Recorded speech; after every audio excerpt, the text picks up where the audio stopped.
Hello मेरे प्यारे दोस्त। तो कैसे हैं आप सभी। हम एक बार फिर से आ चुके हैं आपके सामने एक नई क्लास लेकर, यानी कोडिंग डिकोडिंग का अगला पार्ट हम आपके लिए लेकर आ चुके हैं। यानी कोडिंग डिकोडिंग का जो ये हमारा क्लास होने वाला है, ये कोडिंग डिकोडिंग का क्लास नंबर 5 होने वाला है। ठीक है। और वैसे अगर हम देखें तो इस बैच की हमारी टोटल, इस सीरीज की हमारी 11वीं क्लास है। ऑल रेलवे एग्जाम्स के लिए हम लोग कंप्लीट रीजनिंग पढ़ रहे हैं मेरे प्यारे दोस्त। तो उसको लेकर आज हमारी क्लास नंबर 11 है। पीछे जो हमने 6 क्लासेस करी थी वो हमने फर्स्ट चैप्टर की करी थी, जिनमें हम लोगों ने अल्फाबेटिकल सीरीज यानी इंग्लिश अल्फाबेट के बारे में चीजें सीखी थी। तो अगर उसको आप पहली क्लास देख लेंगे तो ठीक है, कोडिंग डिकोडिंग की पहली क्लास देख लेंगे तो भी ठीक। अगर आप डायरेक्ट यहीं से क्लास देख रहे हैं तो हो सकता है चीजें आपको मेरे प्यारे भाई ना समझ में आए। तो आप शुरू से देखें, कोई भी चैप्टर शुरू से देखें।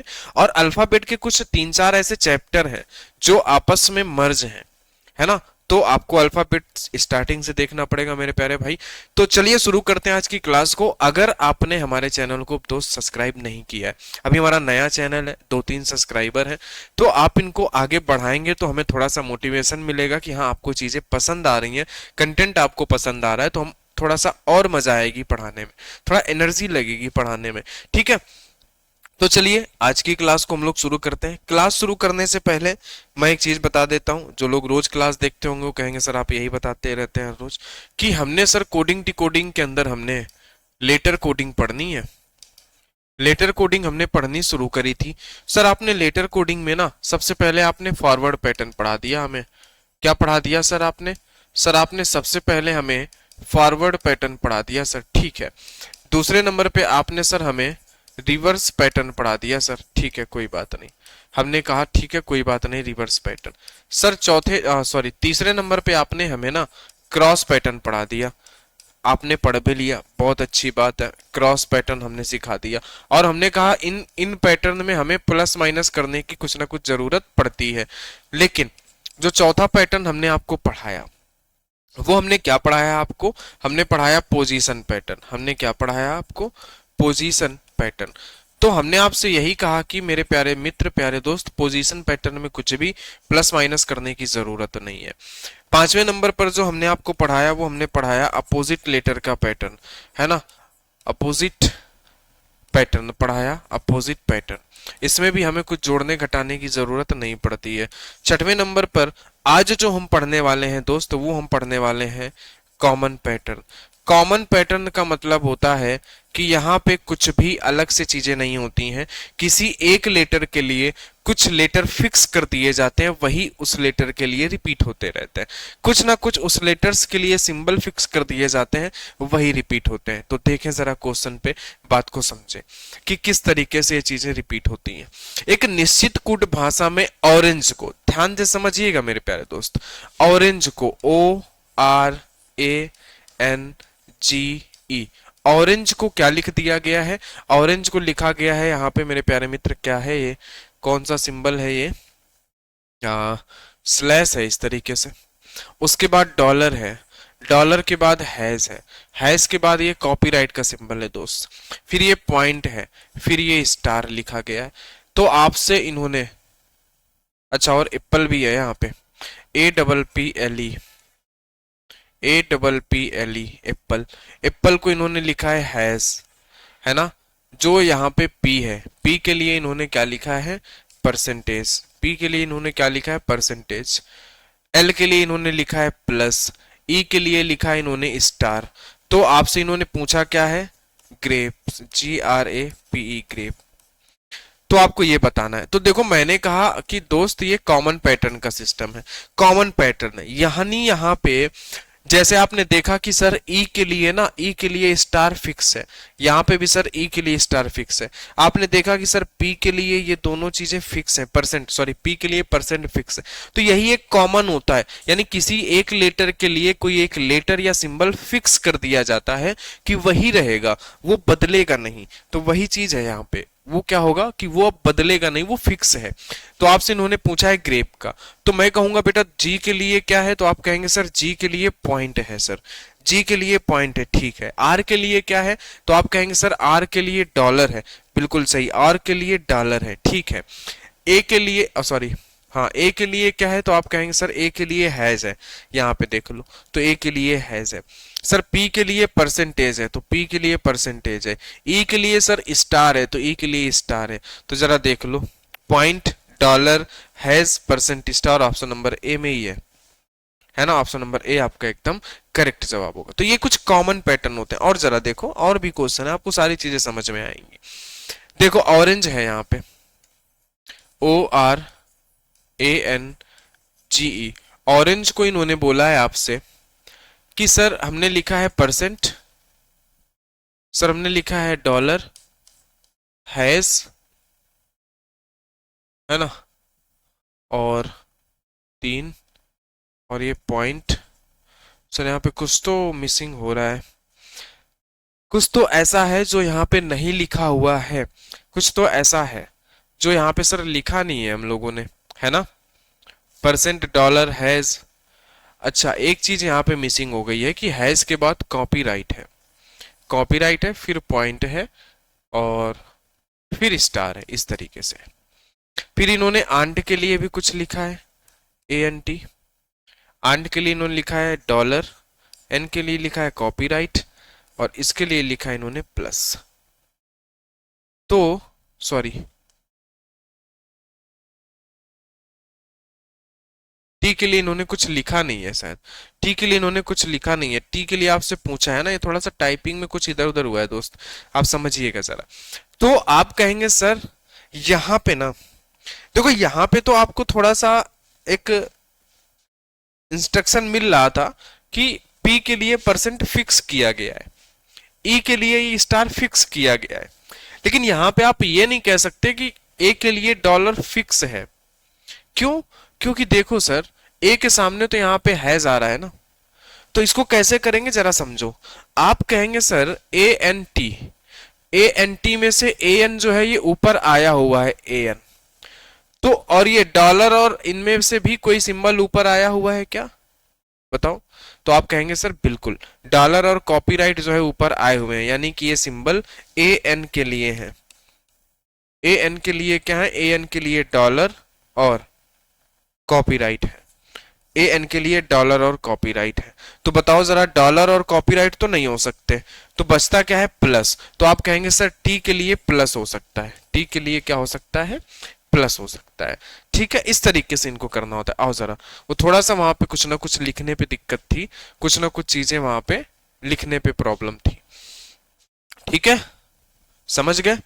अब देखो जरा यहाँ पे कि इन्होंने लिखा है ANT, ANT को इन्होंने लिखा है 1 2 3। ठीक है, इन्होंने नॉट, NOT, नॉट को लिखा है इन्होंने 1 4 3। तो आपको बताना है कि ए के लिए क्या होगा। मैंने कहा कि यहां पे हम कुछ ऐसा कह नहीं सकते कि फिक्स है। आप कहेंगे सर, अगर हम देखें तो एन और टी यहां पे भी है, और एक और तीन यहां पे भी है, यानी कि एन और टी के लिए ना क्या आया है, 1 और 3 आया है। तो सर अब ए के लिए क्या आया होगा, तो आपने कहा ए तो हमारा इस हिस्से पे है ना, ए के लिए बस यहाँ पे सिंगल और सिंगल 2 ही तो बचा। ए के लिए क्या बचा, ए के लिए सिर्फ 2 बचा। तो हम क्या कहेंगे कि सर ए के लिए हमारे पास क्या है, ए के लिए हमारे पास 2 है, यानी कि ऑप्शन नंबर हमारा बी है। ए के लिए क्या है सर, सर हमारे पास ए के लिए 2 है, यानी कि ऑप्शन नंबर क्या है हमारे पास, बी है। ठीक है, बताइए जरा, बात समझे कि नहीं समझे। ठीक है, बोलिए। तो आप क्या कहेंगे सर, ए के लिए हमारे पास क्या है, ए के लिए क्या कुट किया जाएगा, तो आप कहेंगे सर ए के लिए हमारे पास 2 होगा। ए के लिए हमारे पास क्या होगा, 2 होगा। वही तो बच रहा है वहां पे। आ जाओ आगे देखो, है ना। आगे इन्होंने बोला है, देखो जरा, ऑरेंज, ORANGE, ऑरेंज को इन्होंने लिखा है कि सर ये जेड है, वाई है, एक्स है, VU, और ये W है। फिर इन्होंने बोला है एप्पल, APPLE, एप्पल। एप्पल के लिए XCCD और W। तो आपसे इन्होंने पूछा है ग्रेप, GRAPE, ग्रेप के लिए क्या होगा। आप क्वेश्चन को देख के आपको समझना है कि सर यहाँ पे देखो डबल पी है और दोनों के लिए, यानी यहाँ पे एक लेटर के लिए दूसरा लेटर फिक्स किया गया है। सर देखें अगर हम ई के लिए डब्ल्यू है, यहाँ पे भी ई के लिए डब्ल्यू है। सर ए के लिए एक्स है, यहाँ पे भी ए के लिए एक्स है, यानी कि लेटर फिक्स किया गया है एक दूसरे लेटर के लिए। तो सर जी के लिए क्या फिक्स हुआ है, आप कहेंगे सर जी के लिए यू फिक्स हुआ है। यू से केवल एक ही ऑप्शन, अच्छा दो ऑप्शन है तो हम अभी कुछ कह नहीं सकते। अच्छा आर के लिए सर क्या फिक्स हुआ है, सर आर के लिए वाई फिक्स हुआ है, आर के लिए वाई फिक्स हुआ है।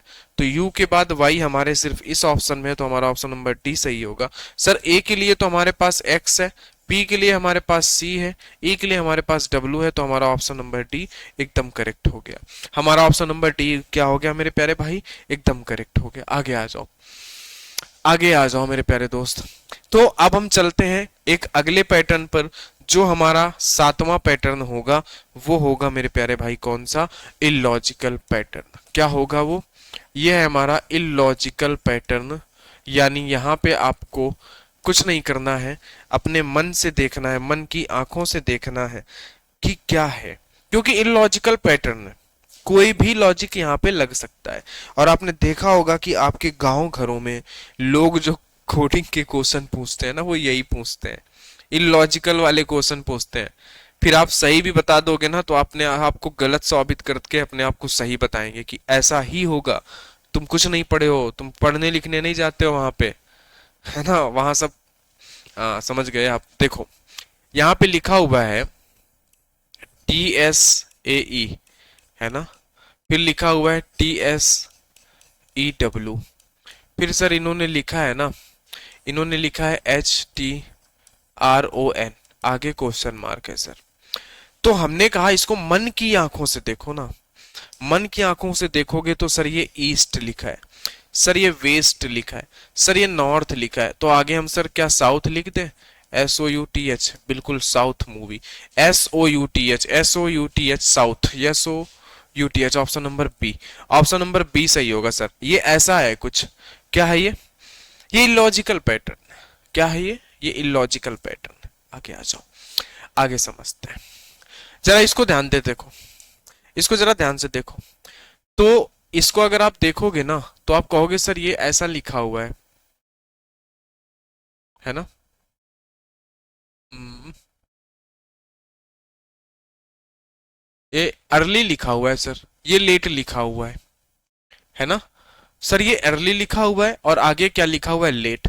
तो आप बताओ जरा आगे क्या लिखा है और उसका क्या कोडिंग करोगे, आप बताओ, बताओ मेरे प्यारे भाई, बताओ, बोलो क्या होगा, बताइए आप, क्या मामला होगा यहाँ पे, बोलो मेरे प्यारे भाई, क्या मामला होगा, बताओ जरा, कैसे होगा, क्या होगा, बताइए, बताइए। आप कहेंगे सर ये आपने बताया अर्ली है, ये लेट है, LATE, सर ये कोल्ड है, COLD कोल्ड, तो आगे हॉट हमें लिखना है। लेकिन अब हम हॉट को सीधा सीधा नहीं लिख सकते, हम इस तरीके से नहीं लिख सकते हॉट को, हॉट हमें लिखना है तो ऑप्शन में से देखना पड़ेगा, ये लिखा हुआ है हॉट, तो हमें HTO लिखना पड़ेगा, यानी इधर उधर लिखा हुआ है, सब इलॉजिकल पैटर्न में लिखा हुआ है ना, टाइपिंग में ऑप्शन में भी आपके इलॉजिकल पैटर्न में लिखे हैं। चलिए आइए, चिन्ह, प्रश्न चिन्ह के स्थान पर क्या आएगा, देखो इन्होंने लिखा हुआ है IVXLC और D, बताओ आगे क्या आएगा, ऑप्शन आपके सामने है, बताओ भैया ऑप्शन आगे क्या आएगा, है ना, करो, इलॉजिकल पैटर्न है दोस्त, मैं पहले भी बता दे रहा हूं ये इलॉजिकल पैटर्न है। सर ये जो है ना, ये आई नहीं है सर, ये वाला है, 1 2 3 4 5 6, ये रोमन है, ठीक है, ये रोमन है, क्या है, रोमन है, रोमन अंक है। तो जरा समझो कि सर ये तो 1 है, ये 5 है, ये 10 है। क्या कहा आपने, आपने कहा कि सर ये तो हमारे पास 1 है ना, ये हमारे पास 5 है, ये 10 है, तो आगे क्या आएगा बताओ। आप कहेंगे सर इसका मतलब क्या 50 है, बिल्कुल। सी का मतलब क्या होता है, आप कहेंगे सर सी का मतलब 100 होता है, डी का मतलब 500 है, यानी आगे 1000 आएगा, और 1000 किसका मतलब होता है, एम का, ऑप्शन नंबर ए सही हो जाएगा। आगे आ जाओ, ये लिखा है ओटीटी, यानी कि क्या लिखा हुआ है ये, पढ़ो पढ़ो इसको, क्या लिखा है, आप गिनती पढ़ो क्या लिखा है ये। आप कहेंगे सर 1 2 3 4 5 6 7 8 9, तो आगे क्या आएगा, आगे आएगा 10, यानी ऑप्शन नंबर डी क्या आएगा, 10 आएगा। ये इलॉजिकल पैटर्न है दोस्त, कोई लॉजिक नहीं होता। जरा देखो यहाँ पे क्या है सर, ये सर ये है जनवरी फरवरी मार्च अप्रैल मई जून, तो आगे क्या आएगा सर, आगे आएगा जुलाई, यानी ऑप्शन ए आएगा जे। क्या आएगा सर, जुलाई। इलॉजिकल है, कोई लॉजिक नहीं होता है इन क्वेश्चंस में, इन क्वेश्चन में प्यारे भाई कोई लॉजिक नहीं होता है ना। तो आपको ये बात समझनी पड़ेगी कि सर कोई लॉजिक नहीं है यहाँ पे। आ जाओ आगे, प्रश्न चिन्ह के स्थान पर क्या आएगा, जरा देखो, Monday Tuesday Wednesday Thursday Friday Saturday, तो आगे क्या आएगा, आगे आएगा मेरे प्यारे दोस्त संडे, संडे आएगा, क्या आएगा, संडे आएगा। ठीक है, आ जाओ आगे, आगे बढ़ते हैं। तो आगे अब आ चुकी है हमारे सामने नंबर कोडिंग, आगे आ चुकी है नंबर कोडिंग, और नंबर कोडिंग को पढ़ लिया जाए, बताओ क्या नंबर कोडिंग को पढ़ लिया जाए, बताइए दोस्त। चलिए पढ़ लेते हैं नंबर कोडिंग को, कोई दिक्कत वाली बात नहीं है ना। नंबर कोडिंग को पढ़ लेते हैं। तो सर हम अगर बात करें नंबर कोडिंग की, हमने लेटर कोडिंग खत्म कर दी। अच्छा हाँ, मैंने लेटर कोडिंग खत्म करी, तो आपको मैं एक चीज बता देता हूँ यहाँ पे, क्या बता देता हूँ कि सर जब आप लेटर कोडिंग आपने खत्म करी ना, तो अब जरा ये समझो कि एग्जाम में जब आपको कोडिंग डिकोडिंग का क्वेश्चन दिखेगा, वो भी किस कोडिंग का दिखेगा आपको, आपको अगर दिखता है लेटर कोडिंग वाला क्वेश्चन, तो मैंने आपको 7 पैटर्न बताए ना, पहला दूसरा तीसरा चौथा पांचवा छठा और सातवां, मैंने यही 7 पैटर्न आपको बताया ना। तो अब बात आती है कि सर एग्जाम में अगर हम क्वेश्चन को देखते हैं, एग्जाम में हमारा क्वेश्चन से आमना सामना होता है, तो सर हम पहले कौन सी पैटर्न अप्लाई करें। तो मैं कहूँ कि देखो यार, पोजीशन पैटर्न जो होता है ना, उसको देखने में समय नहीं लगता है, पोजीशन पैटर्न, तो आप सबसे पहले पोजीशन पैटर्न अपना लो। पोजीशन पैटर्न में क्या होता है कि देखने में समय नहीं लगता, क्यों, क्योंकि जैसे लिखे हुए हैं सेम सेम लेटर नीचे लिखे बस आगे पीछे करके, तो आपको देखते ही पता चल जाएगा कि ये सेम लेटर है, तो आपको पता चल जाएगा ये पोजीशन पैटर्न है। ठीक है, फिर उसके बाद देख लो कि क्या कहीं अपोजिट पैटर्न तो नहीं है, कहीं हमारा ये अपोजिट पैटर्न तो नहीं है, तो आपको समझ में आ जाएगा। अगर अपोजिट होगा तो सामने दिखेगा कि सर आई का इंडियन रेलवे, एल का लव, वी का ई, है ना, डब्ल्यू का क्या हो जाता है सर, डब्ल्यू का डी हो जाता है ड्यू से, है ना, डी का डब्ल्यू दूध वाला, इस तरीके से आपको दिखेंगी ये सारी चीजें।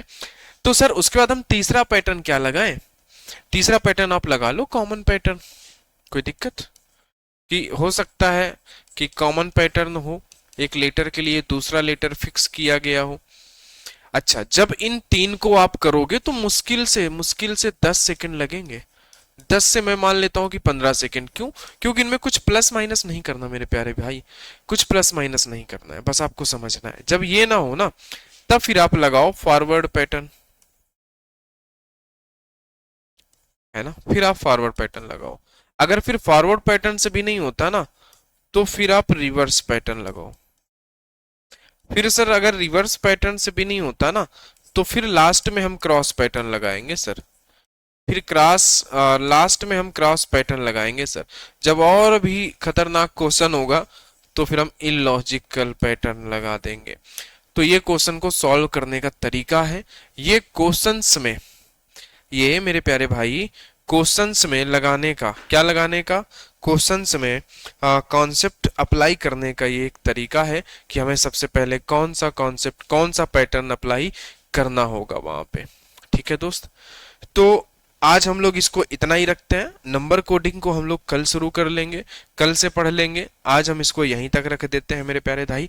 तो क्लास अगर बेहतरीन लगती है आपको, कंटेंट अगर ऐसा लगता है कि नहीं हाँ सही है, मेरे समझ में आ रहा है, मैं ये नहीं कह रहा कि कंटेंट बहुत बढ़िया है, सबसे अच्छा है, नहीं, है ना, मैं पढ़ाना शुरू कर रहा हूँ। पहला मैं अभी तो मैं ऑफलाइन पढ़ाया हूँ, 2-3 बार पढ़ाया हूँ, ऑनलाइन में ये कंप्लीट मैं पहली बार पढ़ाने जा रहा हूँ। तो अगर आपको चीजें समझ में आ रही हैं, देखो, एक टीचर का मतलब ये नहीं होता है कि उसको हर एक चीज आ रही है लेकिन वो बच्चों को दे नहीं पा रहा। जैसे आप पढ़ रहे हो सामने, भाई साहब आप सुन रहे हो ना, आप अगर पढ़ रहे हो, आपको समझ में ही नहीं आ रही चीजें, तो फिर क्या मतलब है? मुझे कितनी भी रीजनिंग आती हो, मैं आपको समझा ही ना पाऊं, तो बोलो कोई मतलब है उसका? नहीं है ना। तो अगर आपको चीजें, मेरी बातें अगर आपको समझ में आ रही हैं, तो आप चैनल को सब्सक्राइब कर सकते हो, हमारे साथ जुड़ सकते हो, हमारे मेंबर बन सकते हो, है ना, हमारी फैमिली का हिस्सा आप बन सकते हो अगर हमारी बातें, मेरी बातें आपको समझ में आ रही हैं तो, है ना। ठीक है, चलिए, तो दोस्त मिलते हैं आपसे नेक्स्ट क्लास में नई एनर्जी के साथ। तब तक के लिए आप सभी को मेरे प्यारे भाई बहुत बहुत धन्यवाद।